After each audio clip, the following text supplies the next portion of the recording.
అది హేమ హేమీలను రాజకీయ రంగానికి అందించిన నేల. ఉద్యమ కాలంలో మేము సైతం అంటూ స్పందించిన గడ్డ. స్వీయ పాలన కోసం పోరాడుతున్న నేతలకు ప్రోత్సాహాన్నిచ్చిన ప్రాంతం. అదే ఉమ్మడి కరీంనగర్ జిల్లా. రాజకీయ రంగానికి ఉద్దండులను అందించిన కరీంనగర్ అభివృద్ధిలో మాత్రం ఎందుకు వెనకడుగులో ఉంది? గుండెకాయ లాంటిది కరీంనగర్ జిల్లా. రాజకీయ రంగంలో ఎందరో హేమాహేమీలను అందించిన నేల. రాష్ట్ర పాలనలో అప్పటి నాయకుల నిర్లక్ష్యంతో అభివృద్ధికి అవకాశాలుండి చతికిలబడిన ప్రాంతం. కానీ తెలంగాణ సాధన తర్వాత ఈ ప్రాంత ప్రజల ఆశలు పెరిగాయి, ఆకాంక్షలు పెరిగాయి.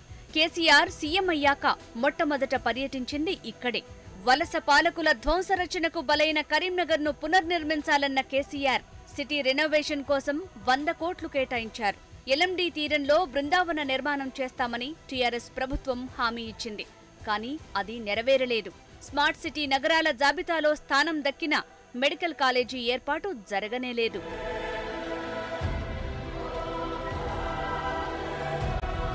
ఇక కరీంనగర్లోని చొప్పదండిలో మాత్రం అభివృద్ధి పనులు వేగం పుంజుకున్నాయి. కానీ చొప్పదండికి ఇప్పటివరకు ఫైర్ స్టేషన్, డిగ్రీ కాలేజ్ కూడా లేవు. ఇక తాగునీటి కోసం నిర్మించతలపెట్టిన నారాయణపూర్ రిజర్వాయర్కు ముంపు గ్రామాల సమస్య అడ్డంకిగా మారింది. మంగపేట, చర్లపల్లి గ్రామాలను ముంపు గ్రామాలుగా ప్రకటించి పరిహారం ఇవ్వాలన్నది అక్కడి ప్రజల డిమాండ్.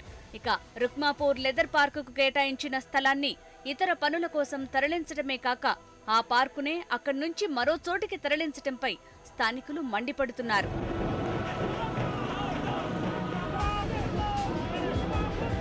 ఇక హుజూరాబాద్, జమ్మికుంట పట్టణాలను జిల్లా మంత్రి ఈటెల రాజేందర్ ఒక పద్ధతి ప్రకారం అభివృద్ధి చేసుకుంటూ వస్తున్నారు. అయినా తాగునీటి సమస్య ఇంకా కొనసాగుతోందన్నది స్థానికుల ఆరోపణ. ఇక పేదల ఆర్థిక స్థితిగతులను చులకనగా చూస్తున్న కొన్ని ఔషధ కంపెనీలు వారిపై మందుల ప్రయోగం చేస్తున్నారు. ఈ ఔషధ ప్రయోగాలు వికటించి 2 మరణించారు కూడా. అయినా అధికారులు ప్రజల్లో మార్పు తీసుకొచ్చే ప్రయత్నం చేయటం లేదు. మంత్రి కేటీఆర్ ప్రాతినిధ్యం వహిస్తున్న సిరిసిల్ల జిల్లా 5 ఏళ్లలో గణనీయంగా మార్పు చెందింది. పట్టణ రూపురేఖలు అద్భుతంగా తీర్చిదిద్దారు కేటీఆర్. ఇక్కడ డబుల్ బెడ్రూమ్ ఇళ్ల నిర్మాణం కూడా పూర్తయింది. జిల్లా కేంద్రాన్ని తలదన్నేలా సిరిసిల్లలో పనులు జరుగుతున్నాయి.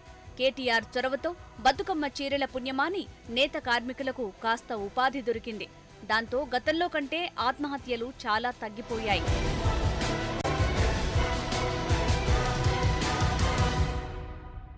సిరిసిల్లలోని వేములవాడ రాజరాజేశ్వర ఆలయాన్ని యాదాద్రి తరహాలోనే అభివృద్ధి చేస్తామని, ఏడాదికి 100 కోట్ల చొప్పున 4 ఏళ్లు ఇస్తామని ప్రణాళికలు ప్రకటించింది కేసీఆర్ ప్రభుత్వం.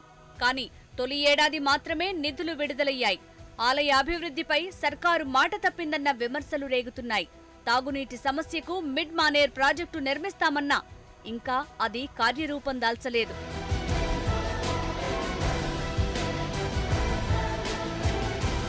ఇక స్వరాష్ట్రం వచ్చినా వలసలు మాత్రం ఆగటం లేదు. జగిత్యాల, కోరుట్ల, వేములవాడ ప్రాంతవాసులు దుబాయ్, మస్కట్, సౌదీ, ఖతర్ లాంటి ప్రాంతాలకు వెళ్లి కూలీనాలి చేసుకుని తమ కుటుంబాలను పోషిస్తున్నారు.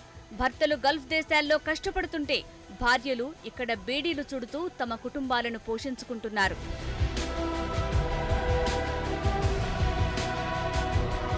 కోరుట్ల నియోజకవర్గంలో చెరుకు రైతులు, పసుపు రైతుల పరిస్థితి వర్ణనాతీతం. పవర్లోకి వచ్చిన 100 రోజుల్లో మల్లాపూర్ షుగర్ ఫ్యాక్టరీని తెరిపిస్తామన్న వాగ్దానానికి అతీగతి లేదు. పసుపు పంటకు సరైన గిట్టుబాటు ధర లేదు. ఇక లక్ష్మీ నరసింహస్వామి క్షేత్రంగా దక్షిణ వాహినిగా పేరుగాంచిన ధర్మపురి గోదావరిలోకి మురికి నీటిని విడుదల చేస్తున్నారు. యాదాద్రి తరహాలోనే ఇక్కడ వ్యభిచార గృహాలు ఇష్టారాజ్యంగా నడుస్తున్నాయి.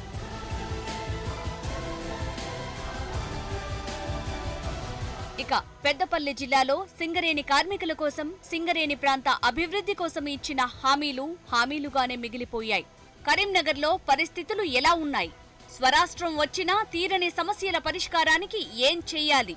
ప్రభుత్వం ఏ అంశాలపై దృష్టి పెట్టాలి? తమ లోటుపాట్లను ఎలా సవరించుకోవాలి? అసలిక్కడి ప్రజలు ఏం కోరుకుంటున్నారు అనే అంశాలపైనే హెచ్ఎంటీవీ నిర్వహిస్తోన్న చర్చా వేదిక దశ దిశ.